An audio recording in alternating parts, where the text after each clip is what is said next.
Assalamu alaikum wa rahmatullahi wa barakatuh. At times, people cause for us problems whereby we become frustrated, be it at work or at home, at the masjid at times, or anywhere else. The frustrations that we have to deal with, and we become so frustrated because they frustrate us in many different ways.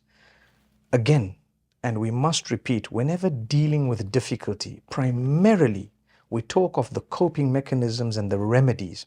And one of the ways to cope, the biggest and best way, is to bear what is known as sabr, to connect with Allah, to pray to Allah, to remember Allah, to improve yourself in your acts of worship, and to try and improve yourself as a person. So these are coping mechanisms based on faith. And subhanallah, to eat healthy, to be able to sleep well, to be able to not worry about all of this is something that is highly recommended. Easy for me to say not worry about all of this, but let me tell you something. As we develop in life, we have to realize again that Allah's given us a capacity. Do you do your best? Did you try your best? Do you use the capacity Allah's given you to put everything in position to be able to come out of this? People frustrating you about something. What have you done? Have you tried to speak to them? Have you tried to speak to someone else? Have you dealt with the matter? What exactly is it? Have you tried in this way or that way? Sometimes we pay a little bit of a price, and some people can come out and cause more damage. But if we're not prepared to do something about it, then surely we have ourselves to blame, because Allah says, I gave you a capacity, I gave you a brain. You could have thought, you could have done this and this, seek my help, meaning start in the name of Allah, Bismillah, in the name of Allah, I want to do this thing, oh Allah, I seek your help, and then go for it. And when you try, don't make the situation worse, or try not to make it worse by getting emotional. Try not to scream and yell. Try not to swear and be vulgar. Rather, calm down. Remember, it's about development of yourself. It's about development of your character and conduct. It's about being the best version of yourself. And in a way, you have to show them, subhanAllah, that you know what? This is what it is, and this is how it should be. This is how you're frustrating me. In fact, nowadays, what's happening is if a woman is putting on her hijab, or a man is a Muslim, and he's working in certain places, some of his colleagues, for whatever reason it might be, perhaps is frustrating them because of the fact that they're either niqabi or hijabi, or they have a beard, or they're a Muslim, or they belong to a certain ethnicity. It is happening. And I cannot just go and stop all of them and say, guys, don't do that. But I can give you this coping mechanism that I've already mentioned a part of. And I tell you, we need to speak to seniors. Sometimes it's the seniors who do it. So we have a limit beyond which perhaps we have to throw in a towel. Say, for example, you're working at a certain place and people are frustrating you because of your hijab. People are frustrating you because you're a Muslim. You have to remember, don't lose your values. Don't lose your goodness because they are showing you some ugly side of them. Don't lose your goodness because they don't have the goodness to show you.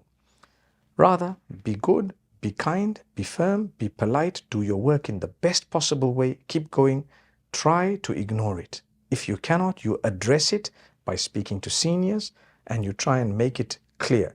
If it's coming from the seniors, and it does in a lot of cases, then you might want to address it by putting in a proper complaint, or seeing what exactly it is and how far you could go. Maybe engage them, maybe show them, maybe educate them. And then there comes a point, like I said, where perhaps if everyone there is, or if those are above you, like seniority, the positions, those who've employed you, because it's an example of a workplace, you might have to throw in the towel, like I say, and at a certain point you may have to leave. If you do, Allah is with you.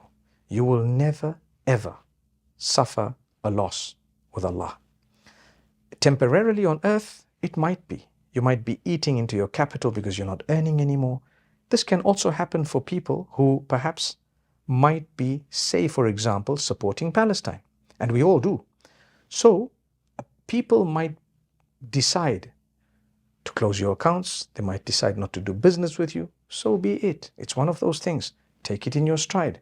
Maybe you want to make mention of it so that the others who do support the cause, like we all do, would then be proud of what happened to you, how you stood up, meaning be proud of the fact that, look, it was good for you not to give up your values, and you actually stood for what you were supposed to stand for. Therefore, we will support you.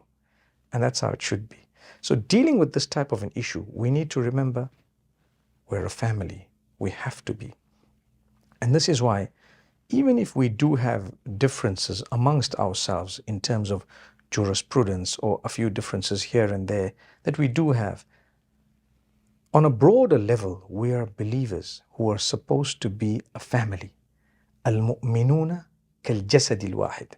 The believers are one body, like one body.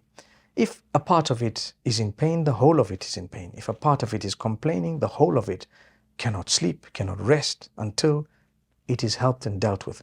The sad reality is we are unable to do that in many cases. And that's why we struggle. So until we don't realize that we need the togetherness, we're not going to solve many problems. But on our personal capacities, we will have to have hope in Allah, keep trying, and those with sound mind will definitely appreciate what we've been through, and they will definitely appreciate and support us as a result of the withdrawal of support from others. For example, if you've lost your job and there is another person who really has been touched by what you went through, by right, they should give you a job, or they should look after you, or reach out to you at least. May Allah make it easy. May Allah help us to do the right thing. And this is why I say we always address two sides or more than two sides of the issue. One is those who are the victims, two, those who are the observers watching, the perpetrators as well. That's a third side to it. And those who are cheering on the perpetrators, that's another side to it. So we have all these types of people in the world. Look where you belong and look for those who understand that we belong in one category of people. May Allah Almighty truly help those who have these frustrations, but at the same time try not to let it bother you, because you have to understand it's Allah.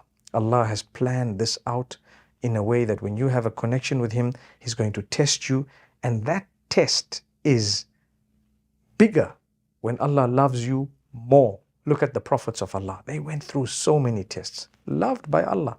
They didn't ever say, oh Allah, why did you put these tests in our lives? They knew that that's what we're on earth for, to go through challenges. So if Allah's decided that I'm not going to work here anymore, I won't. I will leave, or perhaps I might lose a contract or two, no problem.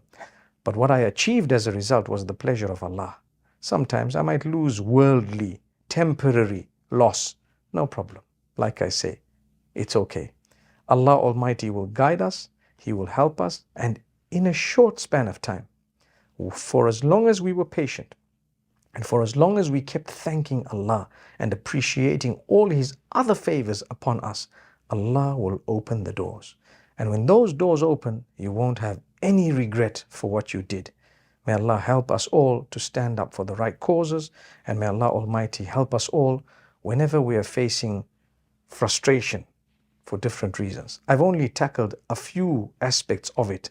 That's because of limited time, but I hope I've touched on some things that would be relevant to many of us.